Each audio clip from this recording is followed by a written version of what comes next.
What's up, guys? This is GT, I am the tie, and I'm going to bring you guys a series of narrated Wi-Fi battles against 1mil456, who was my first YouTube challenger, and he wanted to challenge me again.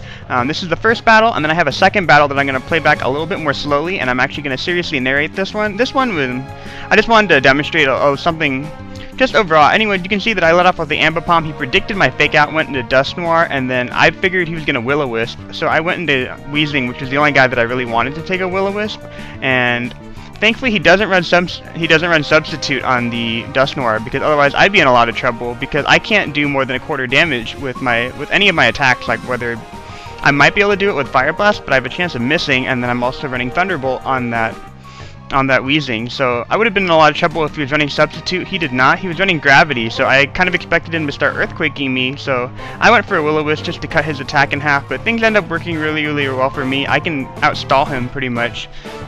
So that's pretty much all you're seeing right now, but welcome to all my new subscribers. I noticed while I was gone this weekend that KoopaKungFu put me on his channel and in the little box thing for the week, and I got really excited about that. I don't know if you guys came here because you saw my box or my channel in the description for KoopaKungFu or something. So anyway, I just wanted to give a shout out to all the new people who might be watching this video. I was thinking about pain splitting right there, but with the Weezing, but I figure, well, why the hell not? I'll just do some safe damage on him. And plus I'm thinking I can definitely kill him off with Ambipom. I'm going to predict him to try to withdraw him, so I'm going to go for the Pursuit here.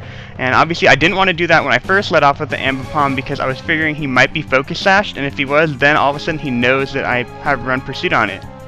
I thought that he was going to set up that turn to go for an Agility with the Metagross, because obviously Ambipom can't touch him, but I predicted wrong. I'm really, really lucky that he missed with the Meteor Mash, because that would have done a heck of a lot of damage to Gengar, but he was Scarfed. I wanted to trick him into one move, and that's basically what I did right there.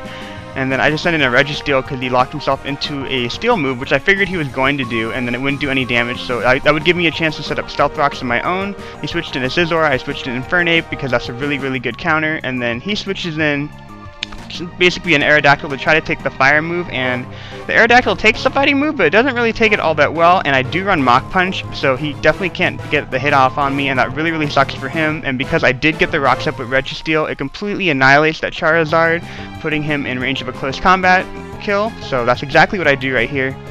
And then at this point, I think he can probably KO me with the Bullet Punch, so I'm just going to go ahead and go for the Mach Punch to get some damage off, and that's what I do. But it's okay, because I still have my Starmie on my team, and I know he can definitely take a Bullet Punch and a Brick Break, and I'm just going to go for the Surf. He is timid, he is Life Orbed, so that will definitely take out the Scizor, and then he gets in his Metagross, and then I don't care what type of move the Metagross is running, unless it's running Thunder Punch. It really can't do a whole lot to me. So I'm just going to go for the Surf for some safe damage, and then he can't take me out with the Meteor Mash, and then I'm going to hit him with the Surf again. That's going to take out the Metagross, and that was pretty much good game for the first part. And then he decided to put together another team. He asked me if he could use one Uber, and then I was like, are we talking Dialga or Palkia? And then he said, no, he wished he had those people. So I said, you know, that's fine. I was thinking maybe he might be using a Latias or something, and then I just want to see what type of Uber he was going to come up with. So you guys will see that at the end of the battle. This is battle number 2. He leads off with the Azelf again, and I lead off with Espionage, because Espeon is freaking win. And I'm just going to go for the Signal Beam, because I'm Choice Scarfed. I don't think he thought that I was going to be Choice Scarf, because he goes for Stealth Rocks on this turn. So luckily he is able to survive that because he has the Focus Sash, and I'm really, really surprised he didn't try to switch out here, because knowing that I'm probably locked into the Signal Beam, he could have switched into anything that could have resisted it, and then since I don't have Rocks up, he can just switch in the Azelf, and then, you know, possibly explode on one of my teammates. So I'm going to switch in a Venusaur because I see the Swampert, and then I'm just going to go for the safe Sleep Powder here. And then I happen to get the Scizor, which is, yes, that's a really, really awesome thing for me, because obviously a sleeping Scizor is pretty much a dead Scizor, because it can't set up on me at all, so he's pretty screwed. I'm going to send in my Infernape. I figure he's going to withdraw the Scizor right there, and then I don't know how much the Overheat would do to the Swampert, but I don't know if he has a Heatran or not, so I just went for a Mach Punch, just to kind of see what would happen. He switched in the Swampert, so I'm just going to U-turn out of there, because I am faster than the Swampert, and then I go back into Venusaur. He goes for the Surf, trying to hit the Infernape, and then obviously that's not going to do anything to Venusaur. I predicted him to switch on this turn, so I went for the Leech Seed, but he went for Protect, and I was like, okay. So basically I get Black Sledge recovery, he gets Leftover recovery, and then he switches when I finally decide maybe he won't switch. So I went for the Energy Ball, and now I'm kind of like face palming. So I'm going to go ahead and switch out my Venusaur, because I can't touch that Scizor. And I'm going to go switch back into Infernape, and then he knows that this Infernape causes a huge problem for his team, so he's going to switch back out into Swampert, but at that range, I can definitely kill him with an Overheat. So that's really, really good for me, but obviously I don't have my rocks up at this point because I haven't seen a good point in the match where I could actually get them up. So this is kind of a big problem for me. I really want the rocks up right now, but I'm an idiot. I thought he was going to go for an Aqua Tail. I was thinking Aqua Tail or Earthquake, so I could have switched into Swallow, but I predicted the Aqua Tail, went into Starmie, and I get completely annihilated by the Earthquake, so that was a bad switch on my part. Starmie would have been a lot more useful than Swallow in this match because he does have the Scizor, and the Scizor completely checks the Swallow. But anyway, I switched into my Scarfed Espeon, and I'm just going to go ahead and go for the Psychic, and I'm surprised it didn't take it out because it's modest, but, you know, whatever. And then he goes for the Earthquake, and then I know that that's not Stab because Aerodactyl is Rock and Flying, so that doesn't take me out, and so that's really, really nice. And then obviously I'm just going to go ahead and stay in here, but he just finishes me off with the Priority Bullet Punch, and then now I'm going to go back into my Infernape because I am faster than him, and I can survive a Bullet Punch.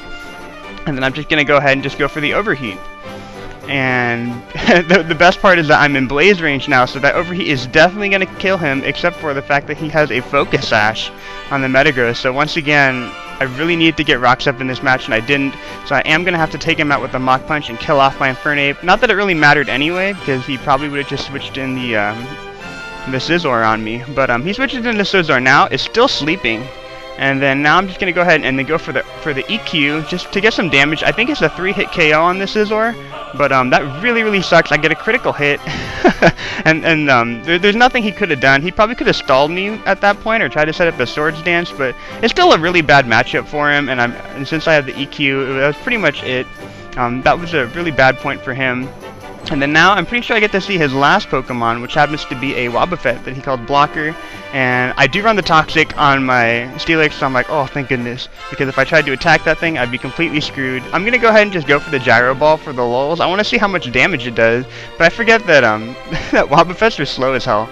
So so it turns out to be really good for me because he hits me with the counter and it almost takes me out.